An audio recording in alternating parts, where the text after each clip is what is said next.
Good morning and welcome to all of you that are on the special business briefing for the Hospitality Economic Resiliency Grant. The North Dakota Department of Commerce and GNDC are proud to bring you this information and hope it is helpful when making the applications. Please be sure and share this information with all of those that are available. Sean, if you would start. Good morning, everyone, and thank you for joining us. This special business briefing will cover the requirements and guidelines for the Hospitality Economic Resiliency Grant. But first, let me introduce Lieutenant Governor Brent Sanford, and he will welcome you here today. Lieutenant Governor? Thank you, Sean. Thank you, Maria. Thank you, Commerce Department, for putting this program together again to continue with the success that you had with the Economic Resiliency Grant's first program that we rolled out during these COVID times, and with special focus this time on the hospitality industry.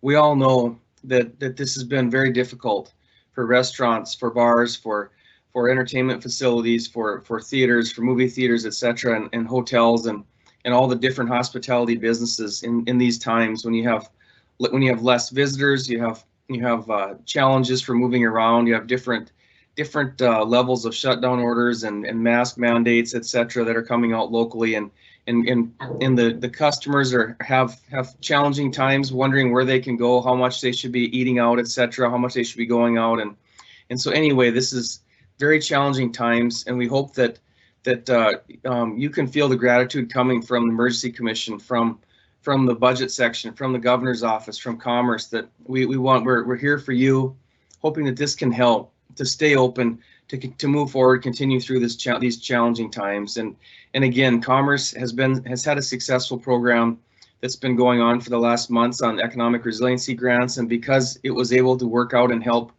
folks, help individual businesses and organizations for those investments that were made, that we wanted to refocus money towards hospitality specifically, and so that's what this will help you with.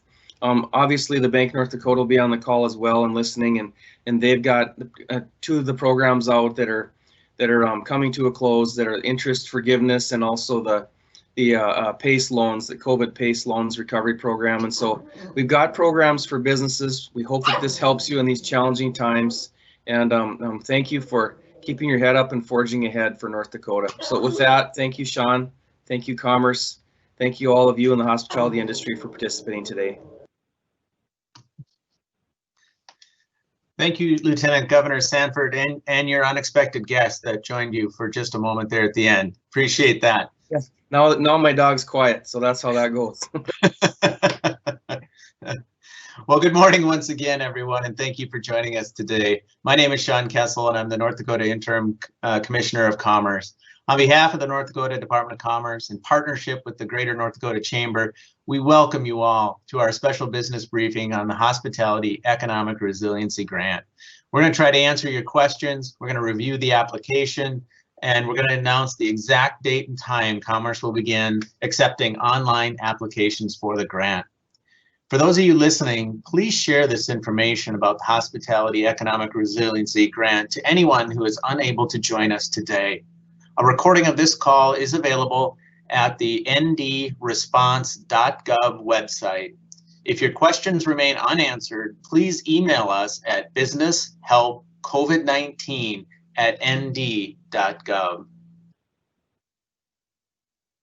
As I mentioned, today our agenda will be to review the Hospitality ERG overview and clarify any questions that you have for us. We'll also show you how to prepare to submit an application and walk through the application process. And then Eric Spencer from GNDC will provide some closing remarks.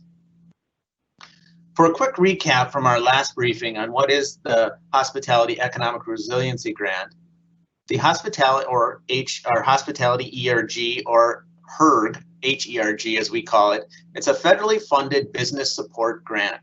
Federal dollars were provided to each state to use where they saw the greatest need in response to the COVID pandemic. The Hospitality ERG is intended to support Main Street businesses across North Dakota. The hospitality industry continues to be the hardest hit by the pandemic, and with the agreement of the Emergency Commission, which is chaired by Governor Burgum, and the North Dakota legislative leadership, Commerce has been entrusted to distribute almost $54 million to help restaurants, cafes, bars, breweries, theaters, and professional production companies to remain viable and open and serving customers. Hotels with restaurants, bars, coffee shops, and/or banquet and meeting space may apply for the grant using the operational expenses from those specific operations. The receipts must clearly show this connection. For example, food costs or staffing, and limited service hotels without a dedicated group space or a restaurant, unfortunately, are not eligible for these grants. Complimentary breakfast would not qualify as a restaurant. Eligible expenses must have been incurred on or after March 27th of 2020 and no later than the date of the application. Please remember there's no appeals process for the ERG or the HERG grant programs. Providing all documentation requested and appropriate justification for each expense item will ensure your best chance of success for the grant program. And a quick note about the ERG program, we no longer are accepting applications for that program, and the funding, there is no funding for additional rounds.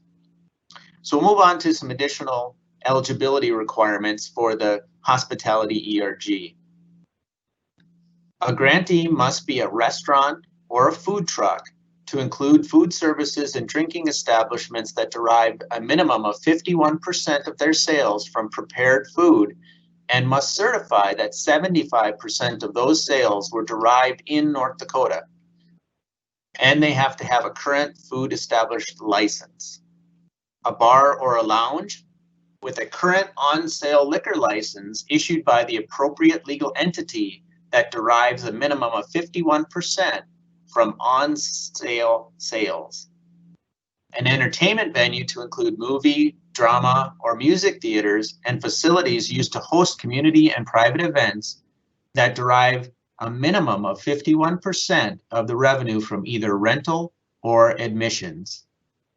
And a production company that provides technology and audiovisual services to meetings and events and must certify that 75% of their sales were derived in North Dakota.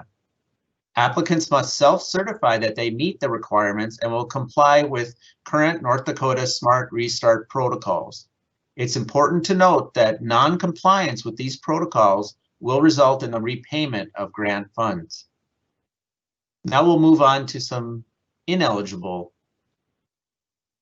So who is ineligible? Government-owned facilities that do not generate more than 51% of revenue from private events, in-home caterers, and food establishments without an appropriate license, retail food, groceries, or gas stations who do not derive a minimum of 51% of their sales from prepared foods, religious organizations, and lodging facilities that do not have event spaces or restaurants. Now we'll move on to documentation. Applicants are responsible for providing sufficient documentation for all costs, justification for why these items are eligible, and proof of payment. Documents must be clear, legible, and of high resolution. For docs not generated by accounting software like Word, Excel, QuickBooks, PDF, or other accounting software, it must include a proof of payment like a quarterly tax report or a copy of a bank statement, credit card statement, or a print from an accountant certifying accuracy. Handwritten documents are not allowed. You must show a detailed description of each expense. They must be clearly identified how and when the costs were incurred. The applicant is responsible for indicating which cost category an expense falls into, and a receipt showing proof of payment must be itemized to show all the expenses, include a total dollar amount, the date of the purchase, the vendor name and contact information, and it must tie back to the applicant and the business location. Showing proof of payment and payment method Shipping costs must be itemized and taxes must be itemized, and taxes are not eligible for reimbursement. Now we'll move on to receipts.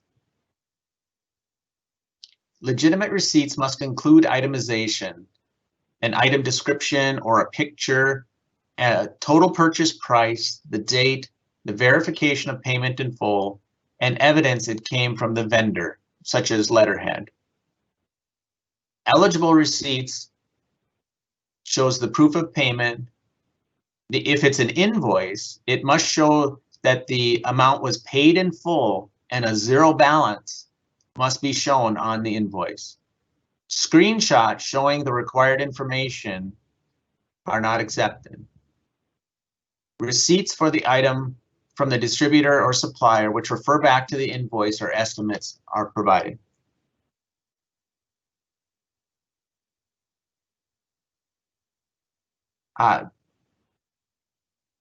Eligible if it's accompanied by proof of payment or canceled check or a credit card statement or a receipt or a bank draft, those are eligible receipts. But an ineligible is a receipt showing the applicant as the vendor. I want to repeat that. The applicant cannot be the vendor on a legible receipt, or an eligible receipt, excuse me. If any of the required information of the above is missing, or if the receipt is in any way editable, the applicant must provide additional transaction information such as a canceled check, a credit card statement, a bank draft, or an email which provides the missing information. So on the next slide, we'll show you what a canceled check looks like to make sure we're all on the same page. Now we've blocked out some information here, but when you provide it, we must be able to see the endorsement, the cancellation stamp, and front and back side of the canceled check. The next slide will show an invoice. So again, on the invoice, make sure that you identify what line item goes with what receipts. When you have an invoice such as this, you may have made purchases that are not eligible for the hospitality ERG, and it would be helpful for you to circle the line item as you enter it. We'll go over that a little bit later in the application process. The paid stamp that you see at the top is only allowed if there's a zero balance on the bottom. If the invoice shows an amount due, we would need supporting information showing that the invoice was paid. And the last thing I want to mention on the invoice is sales tax is not allowed. It's not a reimbursable expense. So the next slide, we're going to go over some questions that you've asked and try to spend some time answering them. If you have questions after today's business briefing, please email us at businesshelpcovid19@nd.gov and we'll provide a specific answer to you. So the first questions are related to utility bills. Can we upload all the utility bills on the same line? No. The answer is no. You have to submit each utility bill individually along with accompanying proof of payment, and it needs to be on a separate line item.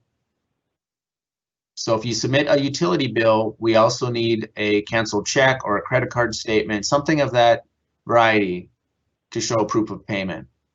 The next question is, will the utility bill from a previous month qualify to show we have paid the expense? No. You need to upload an accompanying both sides of a canceled check, a bank statement, or a redacted credit card highlighted to show that the amount has been paid. The next question was, are internet services, charges, cable, satellite, TV eligible expenses? And the answer is yes, they are. So we'll go on to the next slide, and it's regarding payroll. The hospitality ERG does pay for operational expenses. And one of the questions we received was, can funding go towards wages of lost hours due to early shutdown? And the answer is no. We can only reimburse paid hours. Another question was for payroll, will a copy of the employee's check printed from QuickBooks work for a receipt? And the answer is yes, because we do need to see names that are on payroll.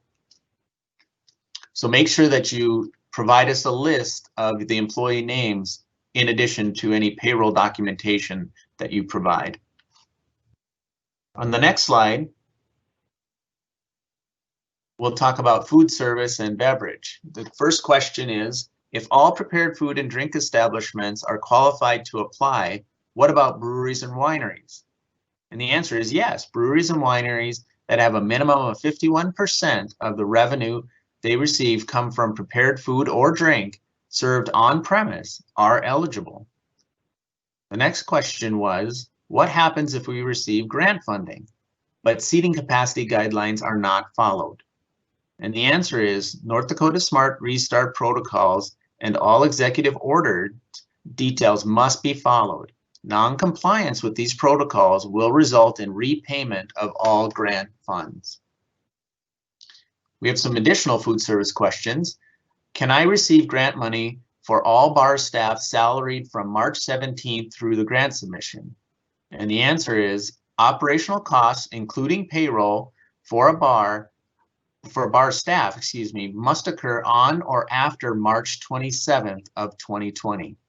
That's an important date. March 27th of 2020 is the first day that we can begin reimbursing for operational expenses related to this grant. The next question is, can businesses that aren't specifically hospitality, but used as a gathering place in a small town, such as morning coffee at the elevator or at a gas station or at a car dealership, qualify? And the answer is the intent of this grant is to support hospitality businesses who have lost revenue due to COVID-19. Therefore, other gathering places would not be eligible. The next questions were on documentation. The first question was, is there any possibility for an extension if additional measures are advised? And the answer is yes, 24 hours will be provided to turn around all documents. I want to make a couple comments related to this. Please make sure that your email is set up to receive emails from Commerce and that they don't get inadvertently screened into your junk mail.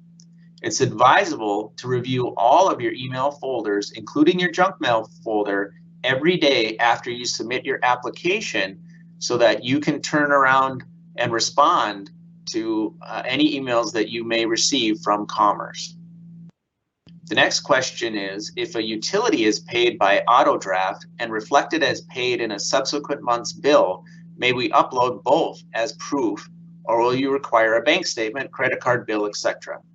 Also, is a clear check sufficient for rent, or is a rent invoice required as well? These are good questions. The answer is corresponding documents such as a clear check or an invoice is sufficient as long as it's included with a bank statement. The next question was regarding ownership. The question was, please provide clarification on if there are multiple owners and locations. And the answer is, you may only fill out one application and will be eligible for up to $25,000 for one eligible location, up to $50,000 for two eligible locations, and up to $75,000 for 3 or more eligible locations. If you receive a grant for more than one location, you cannot spend more than $25,000 per location. An eligible location must meet business eligibility requirements as listed on our website at belegendary.link/HERG. And it's defined by the customer-facing marketplace. So you can list all your locations in which your ownership is 50% or greater, regardless of whether the business has a separate EIN. Applicants must list each business under this guideline and will be awarded accordingly to the $25,000, $50,000, and $75,000 maximum rule.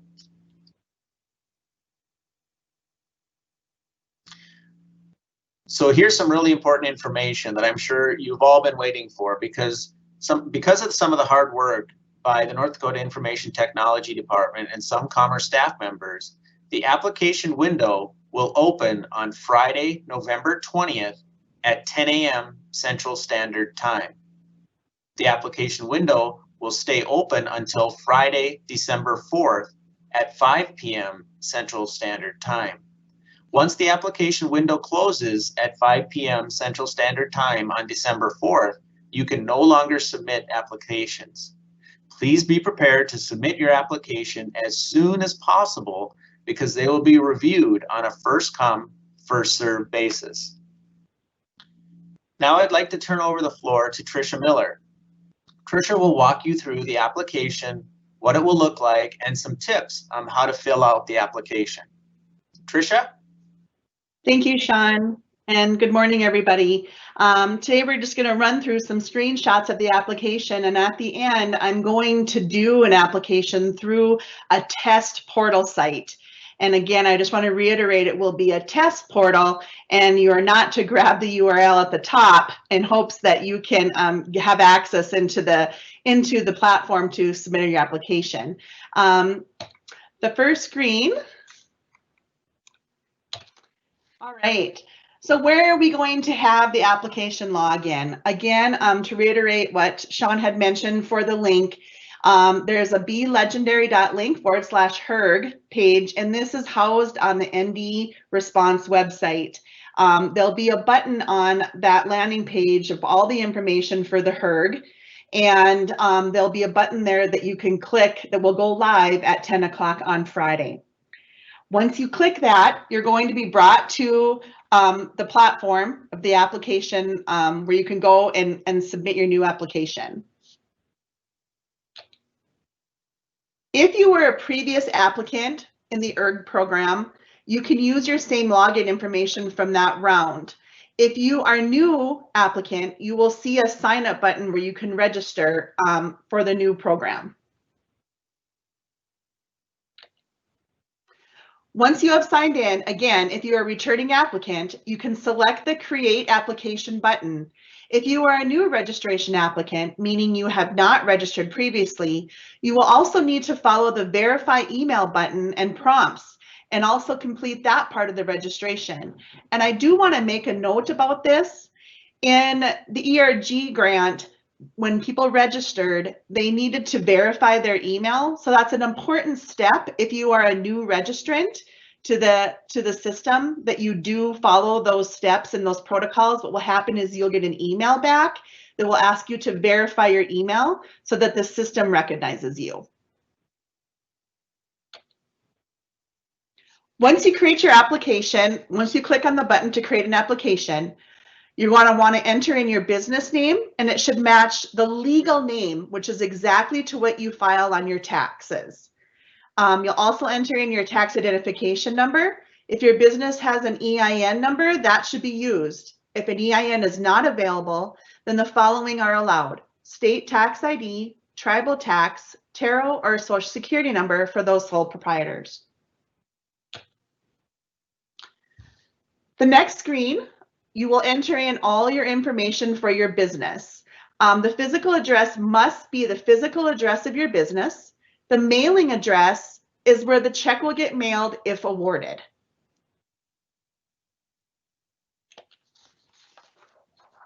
You're going to be asked several questions. Your business must be located in North Dakota. You must be registered to do business in North Dakota, and you must be allowed to conduct business in North Dakota. There'll be several questions on this form that you'll need to answer.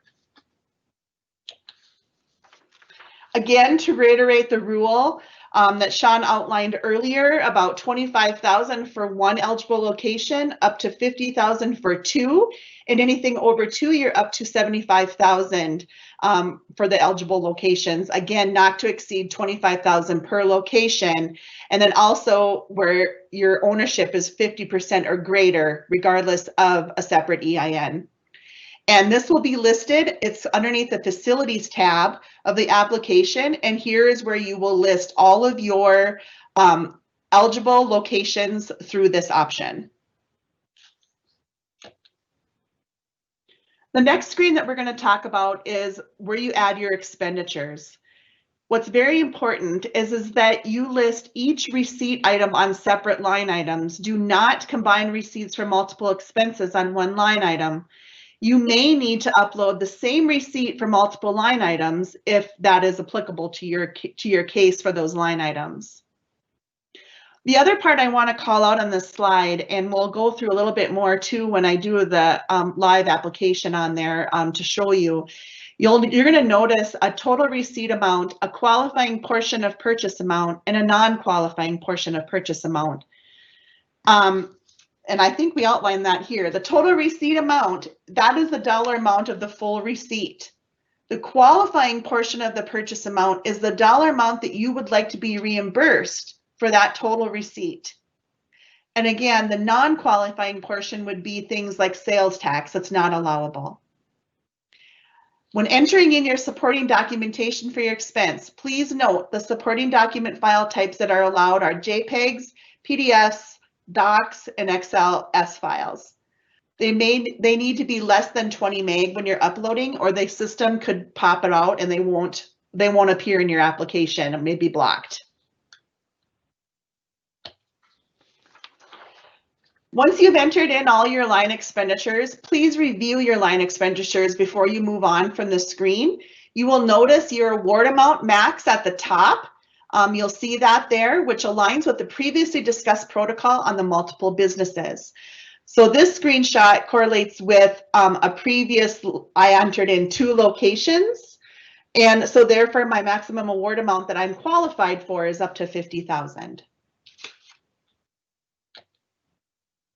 You will then continue on with your certifications. You will have to note that your business was profitable, not more than 90 days delinquent prior to March 1st of 2020. Business is in good standing in the state of North Dakota.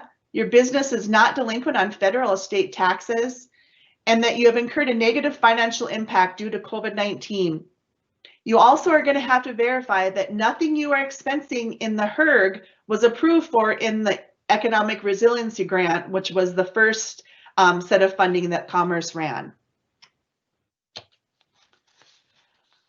One of the other new areas is you're going to have to certify that your business meets one of these 4 business type requirements. And Sean outlined these a little bit earlier, but you do have to verify that you at least are one of these 4. You can do multiple, but you have to at least verify that you are one of the 4. And again, here's an outline of those protocols. Okay, then you're coming to the end of your business obligations section. You're going to want to certify that all the information is true and accurate, and that you also read and agreed to abide by the SMART Restart guidelines. At this point, you're going to want to review your application. And in the ERG round, we had a lot of questions about how do I print my application. What you will do is you will be at this point of reviewing your application, you would need to do a file print from your browser, or you can right mouse click on the desktop of where you're at in that application and print your application if you wanted a hard copy print at that point. Then the next step is you would submit and process your application. All right, so now I think what we'll do is we'll bop over to, I'm going to stop sharing and share another screen, and we are just going to put in an application through the test database again, and just so you guys can have an understanding and the proper protocol of entering one in.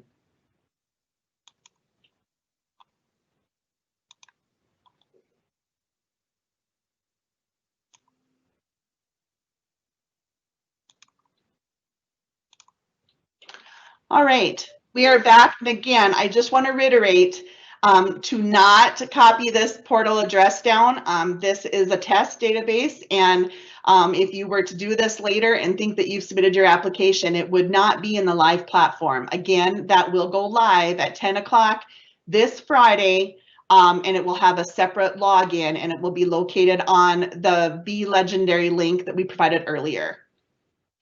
At the beginning part, we want to sign in. On your home page of this, you're going to be brought to a page like this on the portal that's going to outline the program. At this point, you're going to want to click sign in.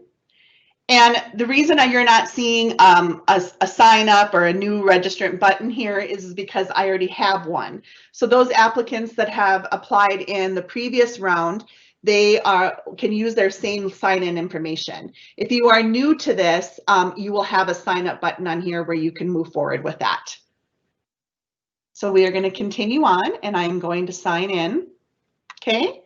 Then at this point, what's going to happen is you're going to be brought to this page. And then you're going to click the button that says create application. Okay. You're going to be brought into this screen where you're going to begin typing your business. And we are going to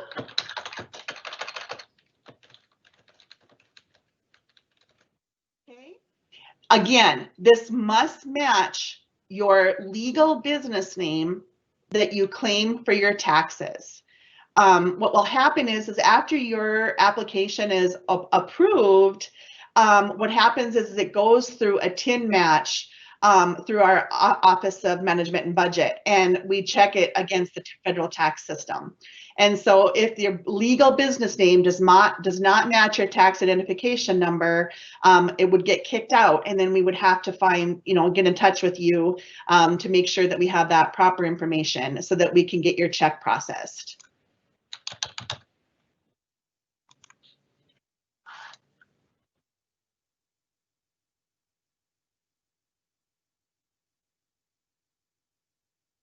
From this point, you'll be brought to that screen where I mentioned earlier about entering in the physical addresses and mailing address of your business. So here it's going to ask for your contact title.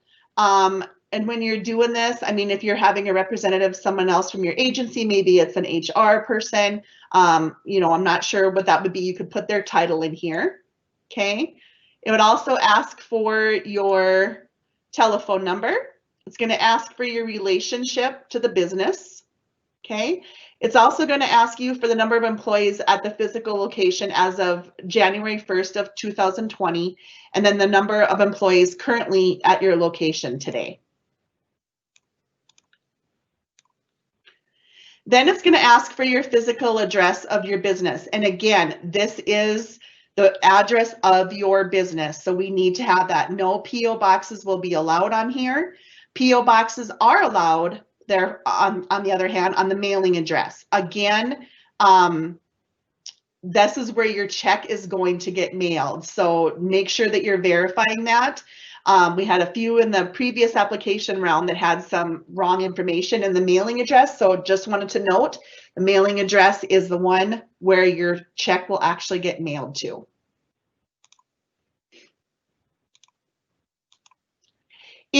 If your physical equals your mailing, you can just click same as physical address and it will autofill for you and you can move on to the next screen. Okay, so here's where we're going to get into some of the application sections.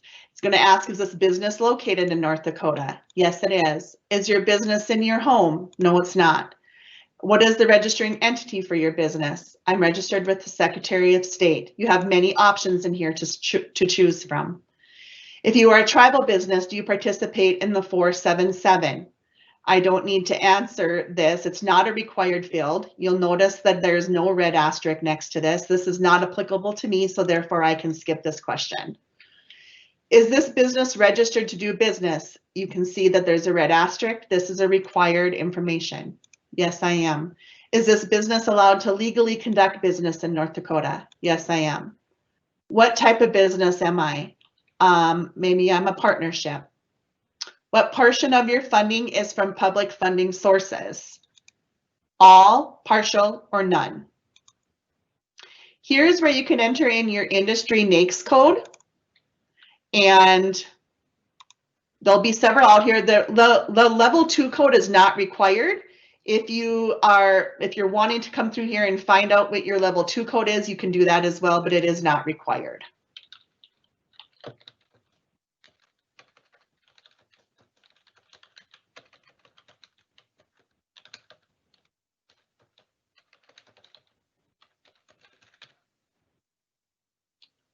All right, on to the next page. Again, here is where you're going to want to list those facilities.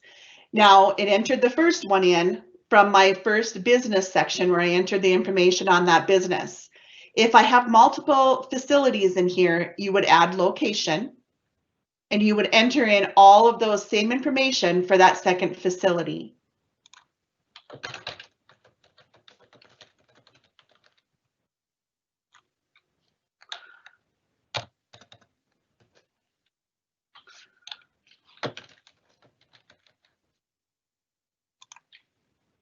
And maybe I'm in another town.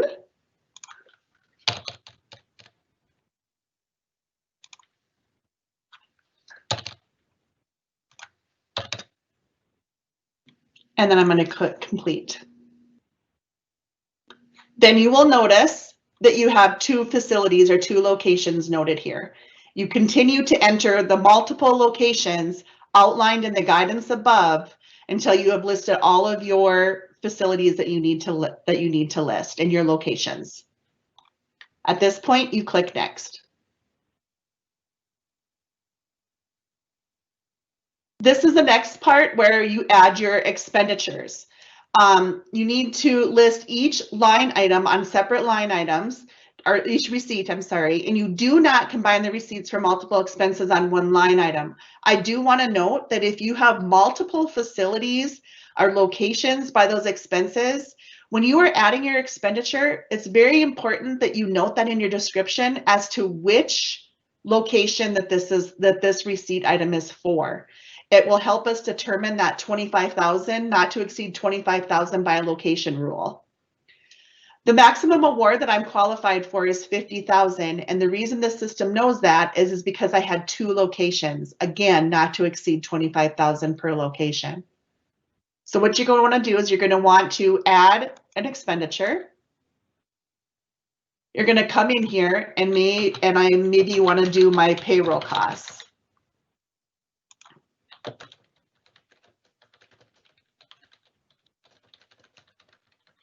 And again, you're going to want to like be more detailed, and you could say this is for the, and then the vendor or their source. I mean, this could really be, I mean, I know we talked about you can't be the vendor of source, but if it's your payroll, you would put that, you would put that in here. Expenditure type. You can see on here, we have an outline payroll benefits, operating expenses. So we're going to select payroll here. The purchase date is not required date, but you can add a date in here if you need to. So maybe, I want to put in here, let's do September 30th. We'll just count it for the month of September. The total receipt amount will be what you're going to claim for this. So maybe this would be $24,000. The qualifying portion of this purchase is what I want to be paid for. Okay, and maybe 1,000 of this is not, take this back, let's do this at 25,000. And the qualifying is 1,000. This is where you're going to want to note, make sure you're clear on here and don't accidentally think that this is the amount that you want to get paid for. It is the middle amount, the qualifying portion, dollar amount of the line item from the receipt. Okay. And then you're going to click continue. From this point, it's going to ask you to upload a document to that line item. Okay. And again, we do have it noted in here. It's just not showing right here, but you will notice the different file types that are allowed on here. So you're going to click choose files. Okay. And let's see here. I'll just add a document in here. It's a Word doc, and I'm going to hit complete. And then you can see that you can continue to add every single line expenditure as you go for your application. But again, key thing is to make sure that if you have multiple locations, to make sure that on the detailed description of that line item that you are noting which location that goes to. Once you've completed adding all your expenditures, you click Next. And here's where you're going to have to go through several questions of some certifications. You want to certify that your business was profitable on March 1st or on my business, or that my business was a startup in operation prior to March 1st and is projected to be profitable within 180 days of March 1st of 2020. Business was not more than 90 days delinquent on any loans prior to March 1st. Business is in good standing in the state of North Dakota. Business is not currently delinquent on federal or state taxes.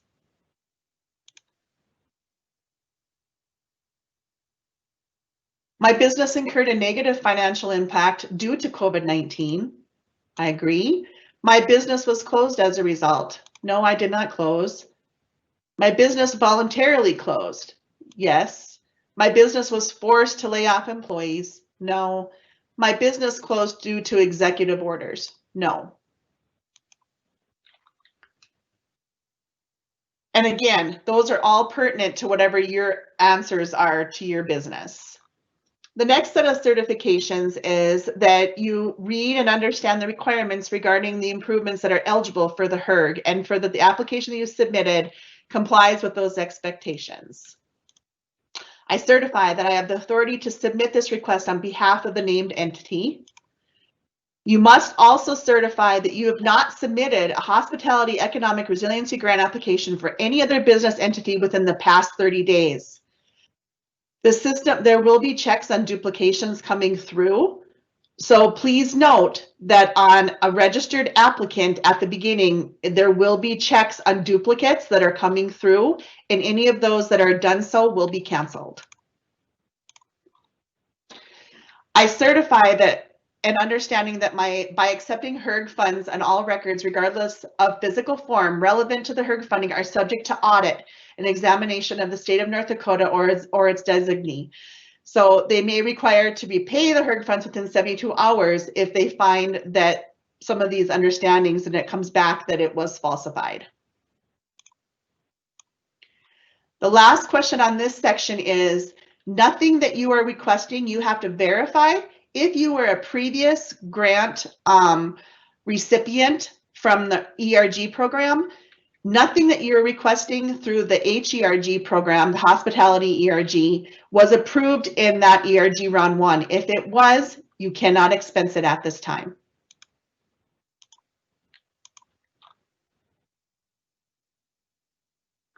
Again, this was the new question I outlined earlier, that businesses must certify that appropriate requirements are met for their business type. Please agree to all that are true to your business. Okay, so I said I was a restaurant. I'm going to say no to these additional ones. And again, you can have multiple, but you must agree to one of the 4. All right, at this point, you will just verify your obligations, that you're certifying that every information that you provided in the previous screens are true and accurate.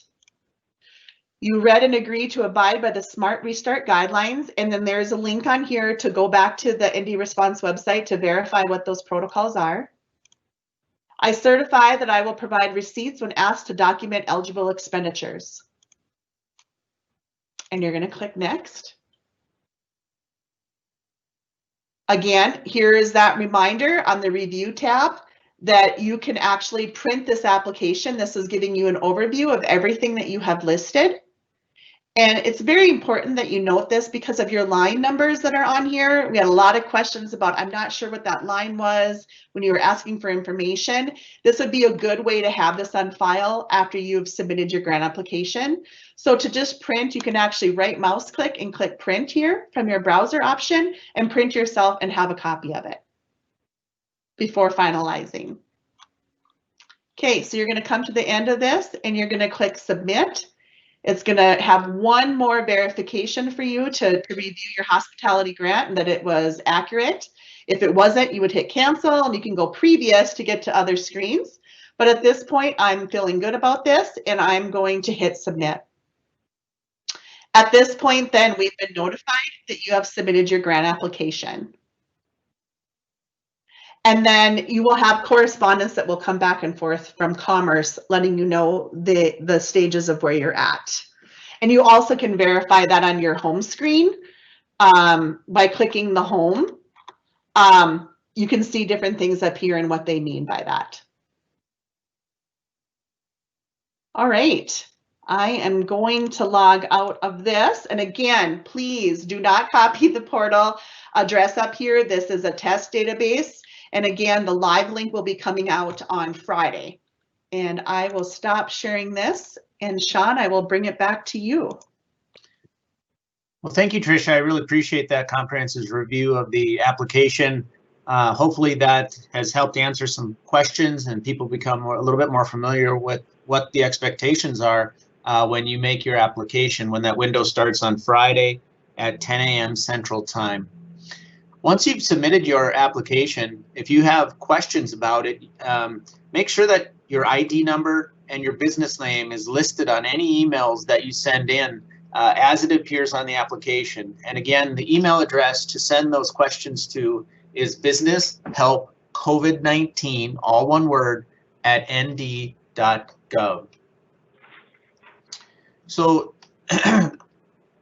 we hope that this information has been helpful, and we will communicate updates through our website, ndresponse.gov, and our social media channels. It's important that you follow us at CommerceND on Facebook and Twitter, at Department of Commerce on LinkedIn, and Commerce North Dakota spelled out on Instagram. You can sign up for our newsletters at the link provided, commerce.nd.gov/news/sign-up-news-releases/. If questions remain, again, please send them to businesshelpcovid19@nd.gov and make sure you include your ID number and your business name on that email. Now, please remember, we're hoping that this grant is applicable to you, and it'll be applicable to literally hundreds of others. So please remember that it might take some time for us to get back to you on a timely basis, but we do have an FAQ that might answer some of your questions that's published on ndresponse.gov. I really want to thank you for attending today. Thank you for being North Dakota Smart. Thank you for the privilege of supporting you during this trying time. And to wrap up our briefing today, I'd like to turn it over to Eric Spencer with the Greater North Dakota Chamber for some closing remarks. Eric? Thank you, Sean. You're welcome.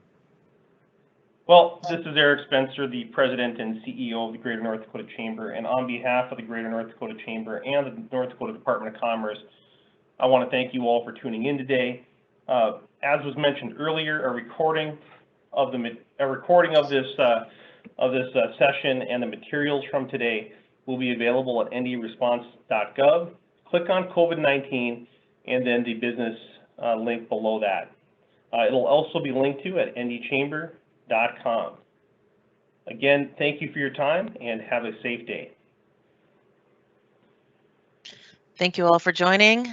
This ends the special business briefing on the Hospitality Economic Resiliency Grant.